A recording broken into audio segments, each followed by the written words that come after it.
శ్రీ సచ్చిదానంద సమర్థ సద్గురు సాయి మహారాజ్కి జై. సాయి బిడ్డలందరికీ కూడా సాయినాథుని ఆశీర్వాదాలతో మనము 13 అధ్యాయంలో ఉన్నామండి. ప్రతి 5 నిమిషములకు రక్తము క్రక్కుచుండిన ఆ రోగి బాబా సముఖమున యొక్కసారి అయి రక్తము క్రక్కలేదు.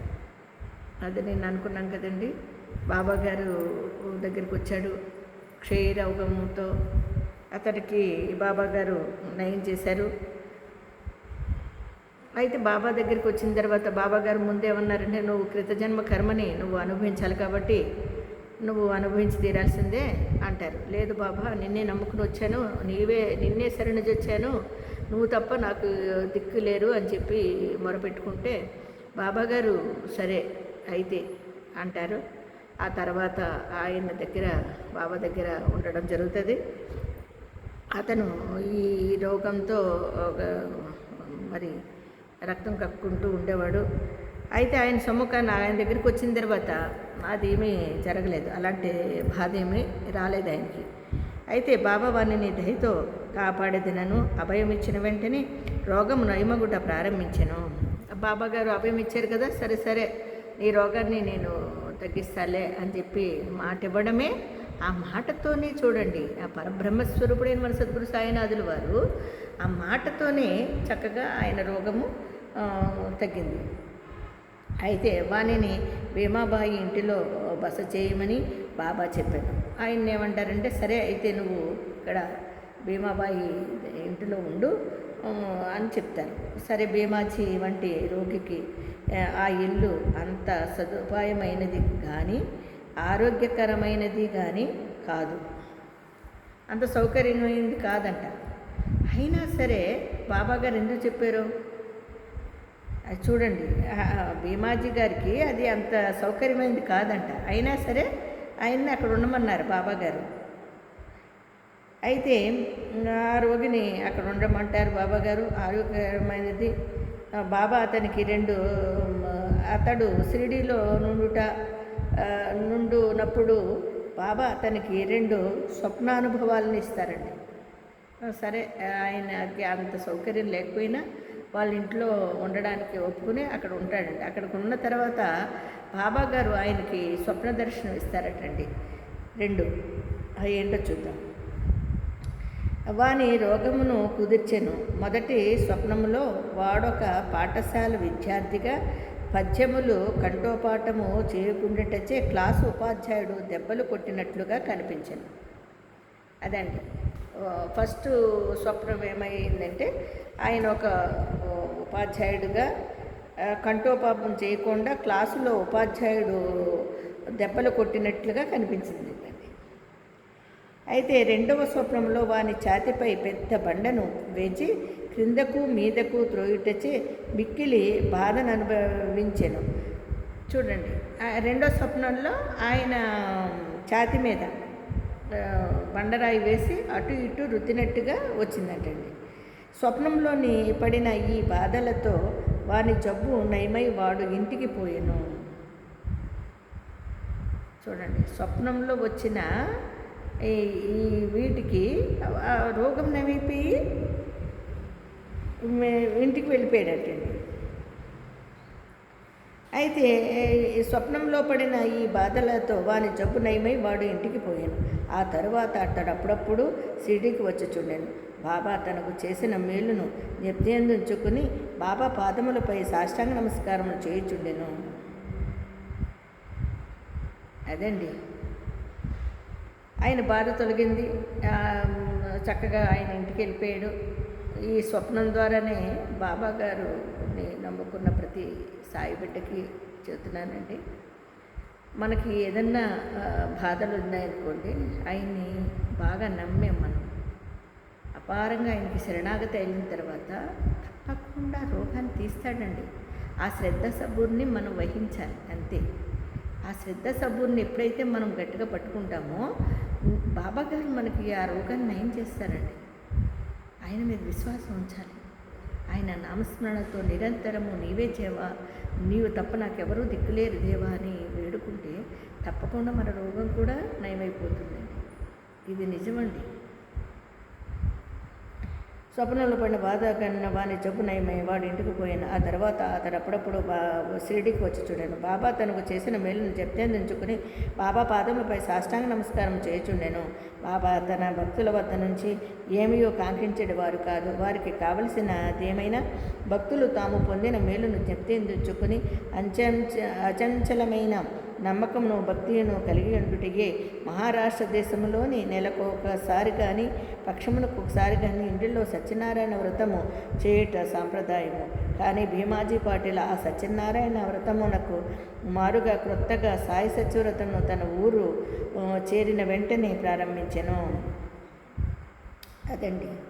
ఎప్పుడైనా సరేనండి మనకి ఆయన వెళ్ళిన తర్వాత బాబా గారిని బాగా స్మరించుకుంటూ ఆయన చేసిన మేలుని మరవలేక ఆయన ఎంత అంటే ప్రతి సంవత్సరానికి ఒక్కసారి కానీ 2 సార్లు కానీ ఇళ్లల్లోని ప్రతి ఒక్క గృహంలోని సత్యనారాయణ వ్రతం చేసుకుంటే చాలా మంచిదండి. మనకుండే ఏయన్నా కర్మలు ఉంటే తొలగిపోతాయి, అంతా మంచి జరుగుతుంది, అందరూ సంతోషంగా ఉండగలుగుతాం. ప్రతి గృహస్థులు కూడా ఆ గృహాల్లో సంవత్సరానికి ఒక్కసారైనా సరే సత్యనారాయణ స్వామి వ్రతం చేసుకోండి సాయి బిడ్డలారా. అయితే ఆయన అలాగా అనుకుంటూ ఆయన విశ్వాసాన్ని భక్తిని పెంపొందించుకుని మహారాష్ట్ర దేశంలోని నెలకొకసారి కానీ పక్షానికి ఒకసారి కానీ ఇండ్లలో సత్యనారాయణ వ్రతం చేసుకుంటారండి. చూడండి, అక్కడ కూడా అంటే నెలకొకసారి కానీ సంవత్సరానికి ఒకసారి కానీ అలాగా చేసుకునేవారు సత్యనారాయణ వ్రతం. ఈయన ఇక షిరిడీకి వచ్చి ఆయన రోగం నయమయ్యి అంతా అయిన తర్వాత ఆయన ఏం చేశాడండి భీమాజీ గారు, సత్యనారాయణ వ్రతానికి బదులు సాయి సత్యవ్రతం అని మనం ఇప్పుడు చేసుకుంటున్నామండి. అది కూడా సత్యనారాయణ స్వామి అంటే సత్యనారాయణ స్వామిని మన బాబా గారి రూపంలో దర్శించుకుంటూ చేయడం అండి, అంతే. ఇందులో ఏం లేదు. ఆయనకి ఈ సత్యనారాయణ స్వామికి సంబంధించి ఎలాగైతే కథలు ఉంటాయో 5 కథల్ని మన జ్ఞానులు కొంతమంది ఆ వ్రతాలకి తగ్గట్టుగా కథలు రాశారు. అవి చదువుకుంటూ మనం కూడా సత్యనారాయణ స్వామిని ఈయన్ని బాబా గారిని పెట్టుకుని సత్యనారాయణ స్వామిగా మనము సాయి సత్యవ్రతం అని చేసుకోవచ్చండి. 5 కథలు ఉంటాయి, 5 టెంకాయలు కొట్టడము ఇట్లా మామూలే. సత్యనారాయణ స్వామికి ఎలాగైతే చేస్తామో ఆ విధంగా. అప్పుడు సత్యనారాయణ స్వామి పటం పెట్టుకుని దానికి ముందు బాబా విగ్రహం పెట్టుకొని ఈ వ్రతం చేసుకోండి, అందరికీ చాలా మంచిదండి. సాయి సత్యవ్రతం ఒకసారి చేసుకోండి, సంవత్సరంలో సత్యనారాయణ స్వామిని ప్రతిష్ఠించుకుని ఒకసారి చేసుకోండి, చాలా మంచి జరుగుతుందండి. ప్రతి గృహస్థులు ఈ కార్యక్రమాన్ని చేసుకుంటే వాళ్ళ ఫ్యామిలీస్ అంతా సుఖ సంతోషాలతో ఉంటారండి. ఇది సత్యం అండి, ఇది నిజం. అలా ఆయన కొత్తగా సాయి సత్యవ్రతం అని చెప్పి చేయడం మొదలుపెట్టారంటండి. అలాగే బాలగణపతి అన్నవాడు బాబా భక్తుడు. ఒకసారి అతడు మలేరియా జబ్బుచే మిగుల బాధపడాను. అన్ని రకముల ఔషధములు కషాయములు పుచ్చుకొనెను, కానీ నిష్ప్రయోజనం. జ్వరము కొంచెమైనను తగ్గలేదు. అది బాలగణపతి షింపే. ఆయన జబ్బు పడ్డాడండి. ఆయనకి ఏ కషాయాలు ఏ మందులు తీసుకున్నా కూడా తగ్గట్లేదంట. షిరిడీ పరిగెత్తుకుని బాబా పాదములపై పడాను. బాబా వానికి లక్ష్మీ మందిరము ముందరనున్న నల్ల కుక్కకు పెరుగన్నం కలిపి పెట్టుమని చెప్పాను. అక్కడ లక్ష్మీ మందిరం ఉంది కదండి షిరిడీలో, అక్కడ ఒక నల్ల కుక్క ఉంది, దానికి నువ్వు పెరుగన్నం కలిపి పెట్టు అని చెప్పారు బాబాగారు. ఈ వింత రోగ నివారణోపాయం ఎట్లు నెరవేర్చవలెనో బాలాకు తెలియకుండాను. ఇంటికి పోగా అచ్చట అన్నము పెరుగు సిద్ధముగా నుండుట చూచెను. రెండింటిని కలిపి లక్ష్మీ మందిరం వద్దకు తెచ్చాను. అచ్చడొక నల్ల కుక్క తోక ఆడించుకుంటూ కనిపించాను. పెరుగన్నము కుక్క ముందర పెట్టెను. కుక్క దానిని తినేను. అంతటితో బాలగణపతి మలేరియా జబ్బు శాశ్వతముగా పోయెను. చూడండి బాబా ఇది కూడా చెప్పారండి. సాయి భక్తులారా, సాయి బిడ్డలారా, మీరు ఏదన్నా మనము అంటే అనారోగ్యంతో శారీరక బాధలతో ఫ్యామిలీలో కూడా చింతనతో ఎవరైనా ఎక్కువ బాధపడుతూ ఉంటే కనుక ఒక నల్ల కుక్కకి పెరుగన్నం పెట్టండి. అంటే అక్కడ నవగ్రహ అంటే మనలో ఉండే కలి దోషము నివారణ అవుతుంది అని చెప్పి అక్కడ దాని ఉద్దేశం అండి. నల్ల అంటే నలుపు అంటే మనకు తెలుసు కదండి. నవగ్రహ యొక్క దోషాలు ఏమన్నా ఉన్నా మనకి తొలగిపోతాయి, మన ఆరోగ్యం కూడా బాగుంటుంది. అది ఆ విధంగా చేయడం వల్ల మనము ప్రక్షాళన చేసుకున్నట్టు అనమాట. దేన్నైనా అంతే కదండి, ప్రక్షాళన చేసుకోవాలి. ఏదైనా పూజా కార్యక్రమాలు ఎందుకు చేస్తామండి? ఊరికనే కాదు, మనలో ఉండే దుర్గుణాలని నశింపజేసుకోవడానికి ఇవన్నీ చేస్తూ ఉంటాం. కాబట్టి బాబాగారు ఆ విధంగా అతనికి వచ్చిన జ్వరం ఎప్పటి నుంచో ఉన్నారు. అలాగే ఎప్పటి నుంచో ఉన్న మన బాధల్ని కానీ, మన శారీరక బాధలు కానీ, కుటుంబ బాధలు కానీ ఏమన్నా ఉంటే ఎప్పుడైనా ఒక వారానికి ఒకసారి కానీ అలాగా నల్ల కుక్కకి పెరుగన్నం పెట్టండి. పెడితే మనలో ఉండే ఏమైనా దోషాలు ఉన్నా పోతాయండి. దిష్టి కూడా పోతుంది. ఇలా పెట్టి చూడండి. చాలామంది భక్తులు ఇబ్బందులు పడుతూ ఉంటారు, సంసారికంగా కానీ శారీరకంగా కానీ. ఇలా చేసి చూడండి అమ్మ, అందరికీ మంచి జరుగుతుంది. సాయినాథన్ ఆశీర్వాదాలు కూడా మీకు లభిస్తాయి. అలాగే బాపు సాహిబ్ బూటి, ఒకనొకప్పుడు బాపు సాహిబ్ బూటి చికట విరేచనములతో వాంతులు చేసుకుంటూ బాధపడుతూ ఉండేవాడు. అతని అలమారు నిండా మంచి మంచి మందులుండేను, కానీ అవేమీ గుణమివ్వలేదు. విరేచనములు వల్లను అంటే వామిటింగ్స్ వల్లను బాపు సాహిబ్ బాగా నీరసించాను.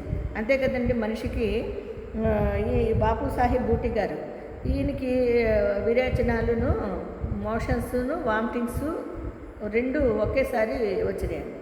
వచ్చేటప్పటికి మందులు వేసుకుంటున్నాడు, అయినా తగ్గట్లా. అప్పుడు దానివల్ల ఏమవుతుందండి, మనిషికి నీరసం వస్తుంది కదా. నీరసం వచ్చింది. నీరసం దాని చేత బాబా దర్శనానికై మసీదుకు కూడా పోలేకుండాను. బాబా అతనిని మసీదుకు రమ్మని కబురు పంపారు. బాబా గారికి తెలిసింది, బాబా దగ్గరికి వద్దాం అనుకున్నాడు, కానీ అతనికి బాగోలేదు. ఎలాగా అని చెప్పి నీరసంతో రాలేకపోతాడు. కానీ బాబా గారు ఏమంటారంటే మసీదుకు రమ్మని చెప్పండి అని చెప్తారు.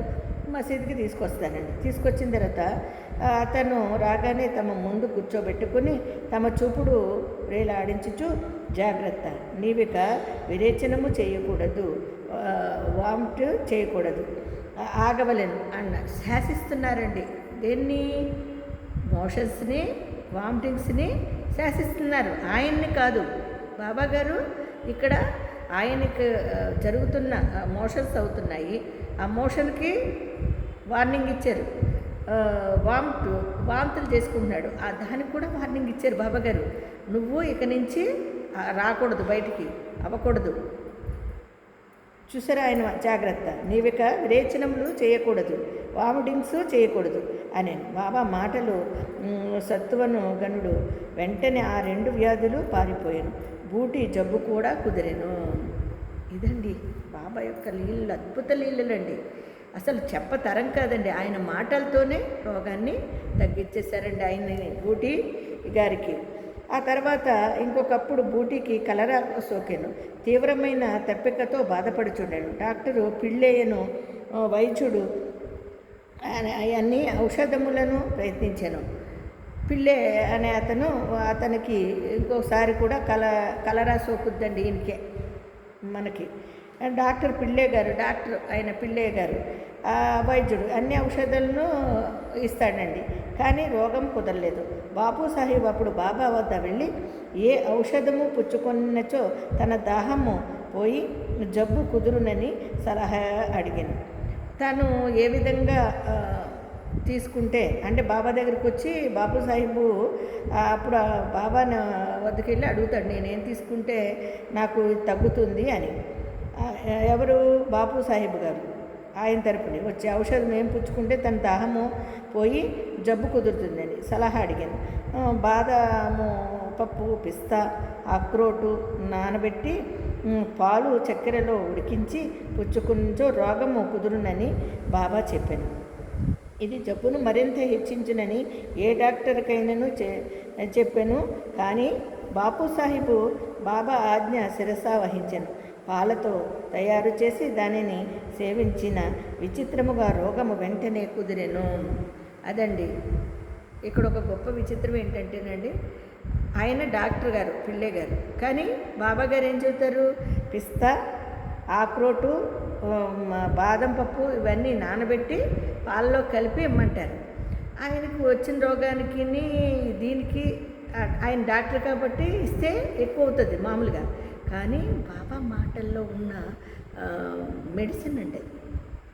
అందుకని ఆయన డాక్టర్ అయినా కూడా బాబా మాటను జవదాటకూడదు, ఆయన చెప్పినట్టుగానే మనం ఈ విధంగానే ఇద్దామని చెప్పి అట్లా ఇస్తాడండి. ఇచ్చిన వెంటనే ఆయనకి ఆ కలరాజాడ్యం కూడా పోతుందండి, పోయి చక్కగా ఉంటారు.